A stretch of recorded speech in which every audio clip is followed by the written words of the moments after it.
Let me tell you something that most people will never admit: confidence isn't something you're born with. It's something you build. And the truth is, the world doesn't wait for you to feel ready. It moves fast. And if you don't step up with conviction, life will choose for you. Confidence is not arrogance. It's not loud. It's not fake. It's quiet, steady power. It's knowing who you are before anyone else does. Confidence is the key. Not a key, the key. And once you own it, no door is ever truly closed again. Every person has a story. A journey filled with victories, yes, but also mistakes, heartbreaks, and dark moments that we sometimes wish we could erase. But here's the truth no one wants to face: the parts of your story that you're ashamed of are the very pieces that carry your power. We're taught to hide the mess, to cover up the failures, to only show the highlight reel. But confidence doesn't grow in a filtered, polished version of your life. It grows when you have the courage to look at everything you've lived through and say, "This is me. This is where I've been. And this is why I deserve to be here." Most people think confidence comes from achieving something impressive, from titles, money, or approval. But real confidence begins long before the applause. It starts the moment you stop running from your past and decide to own it. It starts when you stop cringing at your younger self and begin to thank them for surviving what they did. When you realize that the parts of you that once made you feel broken are actually what make you whole, everything changes. You stop shrinking in rooms filled with people who seem more together because you understand they haven't walked your road. And there's power in that. The world constantly tells us to be more successful, more perfect, more like someone else. But what if your real strength came from being exactly who you are? What if the cracks in your story weren't signs of weakness, but signs of resilience? Confidence is not about pretending you've never fallen. It's about showing up with the scars and still choosing to stand tall. It's not about erasing your story to fit someone else's definition of worthy. It's about rewriting the narrative on your terms. Because when you can look at your life with all its flaws and detours and still believe you have value that's unshakable, people will try to define you by your past.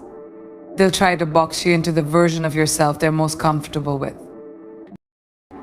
But here's what they don't realize: your past didn't break you, it built you. And every time you refuse to be ashamed of what you've lived through, you take back your power. Owning your story doesn't mean you're proud of every decision. It means you're not going to let shame dictate your future. It means you're choosing to see the strength that came from the struggle, not just the pain. And when you truly own your story, something incredible happens. You become untouchable. Not in an arrogant way. Not because you're better than anyone. But because you stop needing validation to feel worthy. You stop chasing approval because you've already approved of yourself. You stop editing your truth to make other people comfortable. And you start living in a way that feels honest, raw, and real. That kind of confidence is rare. That kind of confidence shifts rooms. Not because you're loud, but because your presence is rooted in truth. So if you're still waiting for the perfect version of yourself to show up before you can feel confident, stop. That version doesn't exist. And she doesn't need to. The version of you right now, the one with the doubts, the lessons, the baggage, is more than enough. But only if you stop hiding her. Your story has already given you everything you need. Now it's your job to step into it. Unapologetically. Because confidence doesn't come from perfection, it comes from ownership. And the day you decide to stop hiding is the day you start leading. Confidence dies in the waiting room of life. So many people are stuck there waiting. Waiting for the right time, waiting for permission.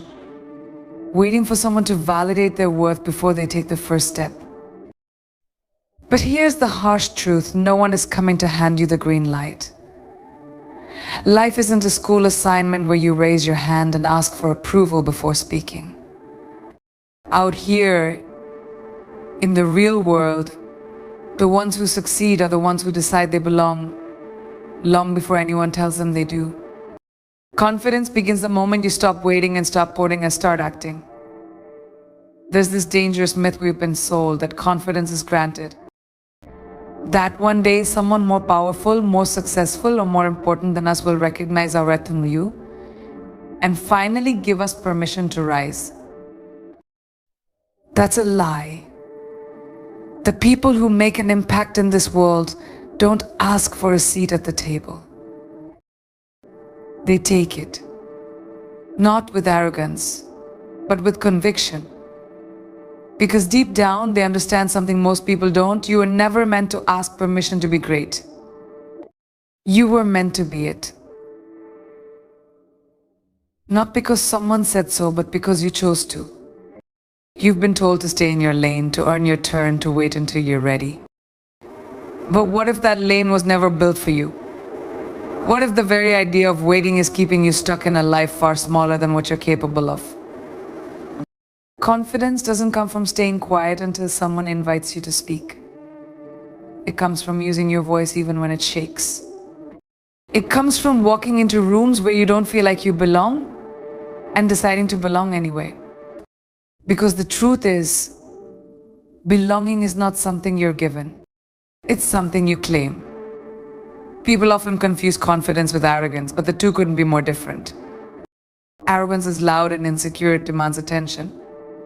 Confidence is quiet and grounded, it holds presence. And you don't develop that kind of presence by playing small. You don't build confidence by sitting in the background, hoping someone notices your potential. You build it by stepping forward uninvited, unannounced, and saying, I'm here. I have something to give. And I'm not shrinking to make you comfortable. That's not ego. That's self-respect. That's what happens when you stop needing permission to show up fully. Think about the people you admire. The ones who inspire you. The ones who radiate power just by walking into a room. They didn't get there by waiting for someone to pick them. They didn't ask for reassurance every time they had a new idea. They acted. They moved even when they doubted themselves, even when they were terrified. They took up space not because they were the smartest or the best, but because they believed they had the right to. And belief more than talent or luck is what opens doors. Confidence begins where hesitation ends. And maybe that's what you need to hear today. That you don't need another person's approval to pursue the life you want. That you don't have to water yourself down to fit in. That you're allowed to want more. The life you want. That you don't have to water yourself down to fit in. That you're allowed to want more and you're allowed to go after it without checking in with everyone else first. Confidence isn't loud. It's not flashy. It's a decision. A decision to stop asking, am I allowed? And start declaring, I'm ready. And when you make that shift, when you stop waiting for permission and start moving with purpose, everything changes. Because confidence isn't found in the waiting. It's found in the doing. If you're serious about building real confidence, you have to get comfortable being uncomfortable. That's not a slogan, it's a requirement. Too many people are waiting for fear to disappear before they act. They think confidence will magically arrive once everything feels safe, certain, and controlled. But the truth, confidence does grow in comfort zones that dare. Growth and fear are twins. They show up together. Every time you feel that tightening in your chest, that voice whispering you're not ready, that's the exact moment you need to lean in. Because discomfort isn't a warning sign, it's a signal you're on the edge of becoming more. We've been trained to avoid anything that feels uncertain. Stay where it's familiar. Don't take risks. Don't raise your voice unless you're sure you won't be judged. But what if judgment is the very thing that shapes your strength? What if discomfort is your classroom and the lesson is your own power? Confidence doesn't show up when everything is perfectly aligned. It shows up when nothing is, and you do it anyway. When you choose courage over convenience. When you take the shot, even when your hands are shaking. Because every time you stretch beyond what's comfortable, you expand what's possible. Think about it. When was the last time you truly grew from something that felt easy? You didn't become stronger by staying safe. You became stronger when you were challenged, when you were scared, when everything in you wanted to back down, but you didn't. That's where confidence is born. Not in comfort, but in conflict. Not in stillness, but in struggle. Every uncomfortable situation is an opportunity to prove to yourself that you can do hard things. That you can survive what you once thought would break you. That you can rise without a guarantee. And yes, it's going to be awkward. It's going to be messy. You might stumble. You might say the wrong thing. You might fail in front of people. But guess what? That's exactly how confidence is built. Through exposure. You don't become fearless by avoiding fear. You become fearless by walking through it over and over until it loses its power. Every time you show up when it's hard, every time you push through the discomfort, you're teaching your brain, I can handle this. That's how strength is earned. Not in theory. In action. You've probably heard the phrase, feel the fear and do it anyway. But that's not just a motivational quote, it's a strategy. Because the fear doesn't go away. The difference between someone who's confident and someone who's stuck isn't that one feels less fear, it's that one chooses to move anyway. The confident person has learned to treat discomfort as a companion, not an enemy. They expect it. They welcome it. And in doing so, they take their power back. They stop waiting for life to be easy and they start becoming the kind of person who can handle the hard things. So if you're sitting there waiting for the fear to disappear before you speak up, before you try, before you step forward, understand this.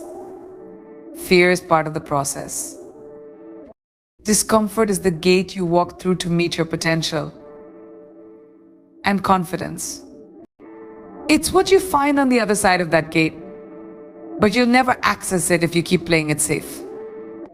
If you keep tiptoeing through life, hoping to avoid pain, you'll also avoid purpose. So lean in. Get uncomfortable. Because every time you do it, something no one can take from you. True, unshakable confidence. The loudest voice in your life isn't coming from the outside, it's the one in your head.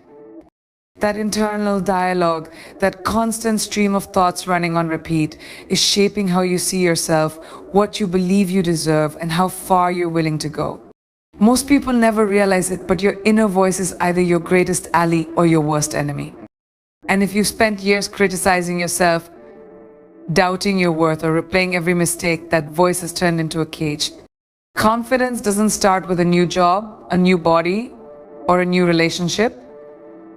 It starts with rewriting that voice. You can't speak power into the world if your internal language is rooted in shame.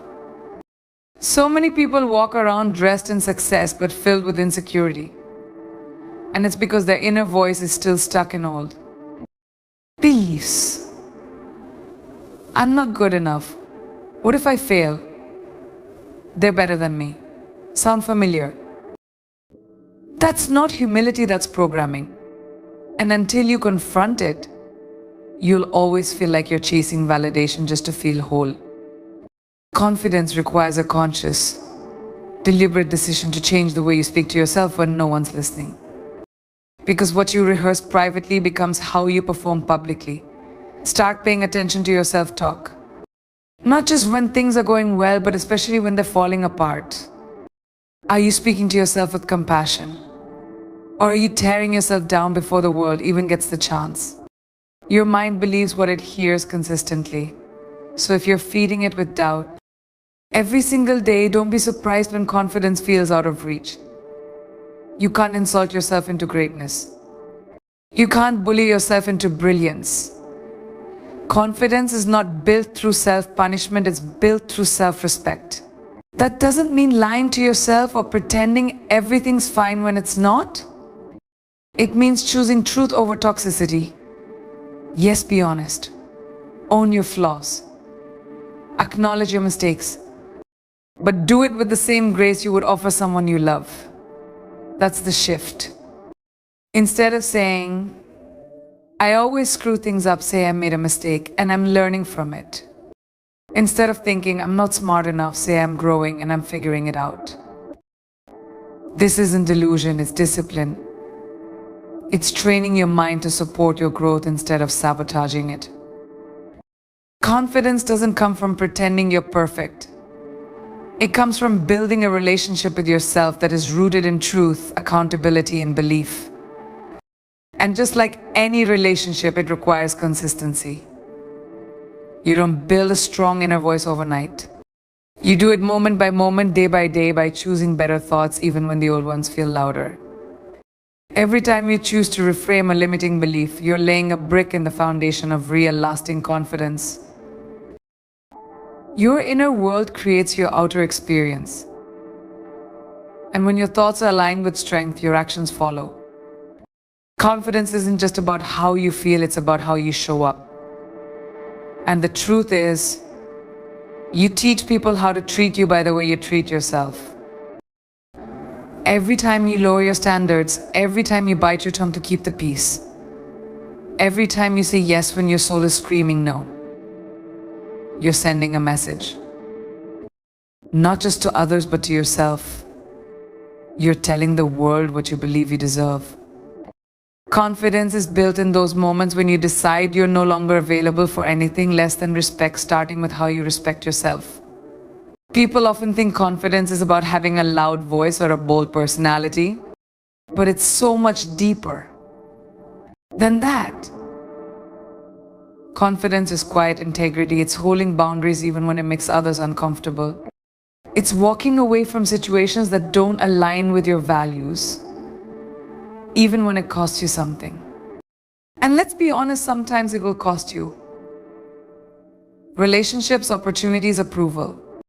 But here's the powerful part. What you gain is worth far more. You gain self-respect. You gain clarity. You gain a deep knowing that you are no longer abandoning yourself just to belong. Setting boundaries doesn't mean you're difficult. It means you're clear. It means you understand your worth and you're no longer negotiating it. That's what confident people do. They don't beg to be chosen. Let that shake you.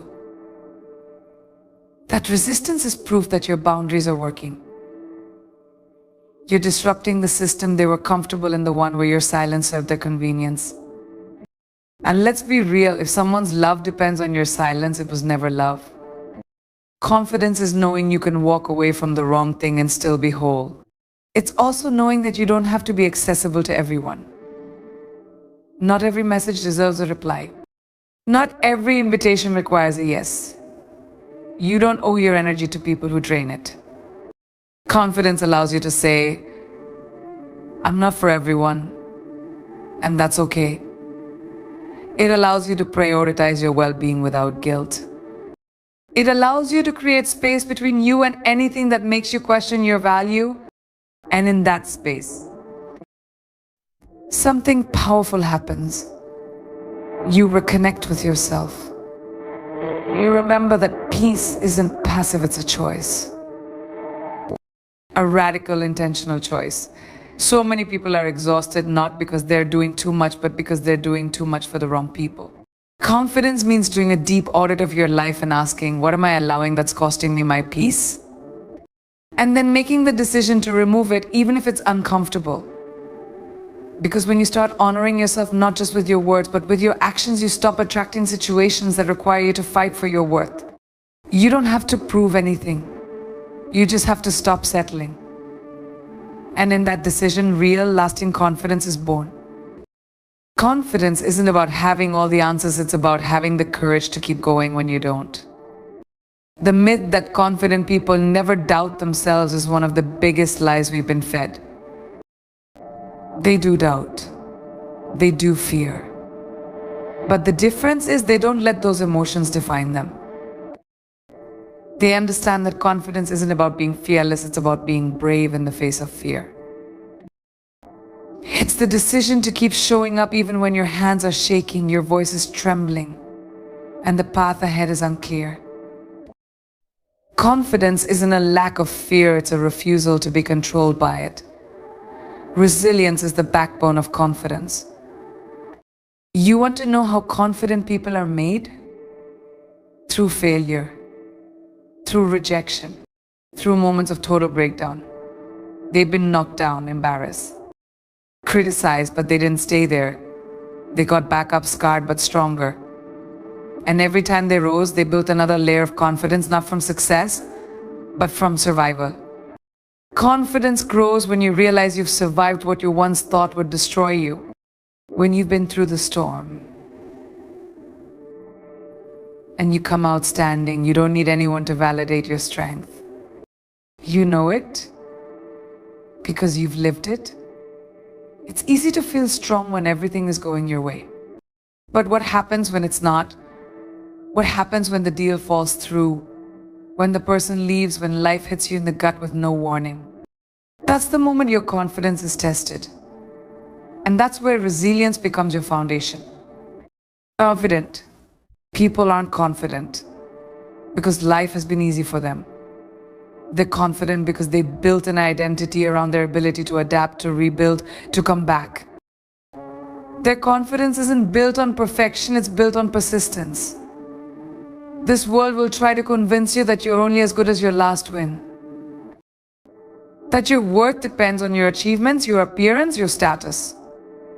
But confidence rooted in external validation is fragile. It crumbles the moment you face failure.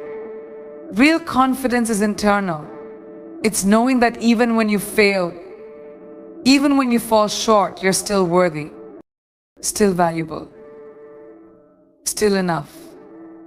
It's the ability to separate who you are from what you do. That's not weakness, that's power. Because when your identity is grounded in resilience, you stop chasing approval and start owning your truth. Confidence also requires grace. Grace for the moments you mess up. Grace for the parts of you that are still healing. Grace for the times when your strength isn't loud but quiet. Sometimes confidence looks like walking into the room with your head held high. And sometimes it looks like staying in, protecting your peace and whispering to yourself, I'm doing the best I can. That's the part no one sees, the internal war that builds real strength. Confidence isn't always loud. Sometimes it's simply refusing to give up on yourself, even on your worst day. The most powerful people you'll ever meet aren't the ones who've never failed, they're the ones who kept. You stop chasing approval and start owning your truth. Confidence also requires grace. Grace for the moments you mess up. Grace for the parts of you that are still healing. Grace for the times when your strength isn't loud but quiet. Sometimes confidence looks like walking into the room with your head held high. And sometimes it looks like staying in, protecting your peace and whispering to yourself, I'm doing the best I can. That's the part no one sees, the internal war that builds real strength. Confidence isn't always loud. Sometimes it's simply refusing to give up on yourself, even on your worst day. The most powerful people you'll ever meet aren't the ones who've never failed, they're the ones who kept. So here's the truth, confidence is not something you're born with, it's something you build. Brick by brick. Choice by choice. Every time you speak up instead of staying silent. Every time you rise after falling. Every time you choose to believe in yourself, especially when no one else does. That's when it's built. Confidence is not loud arrogance, it's quiet power. It's knowing who you are, standing in it unapologetically and never shrinking to make others comfortable. You don't wait for permission, you don't chase approval. You decide this is who I am, and I'm enough. And when you truly believe that, nothing can shake you, not the failure, not the doubt, not the noise. Because confidence isn't the destination, it's the way you show up for yourself every single day.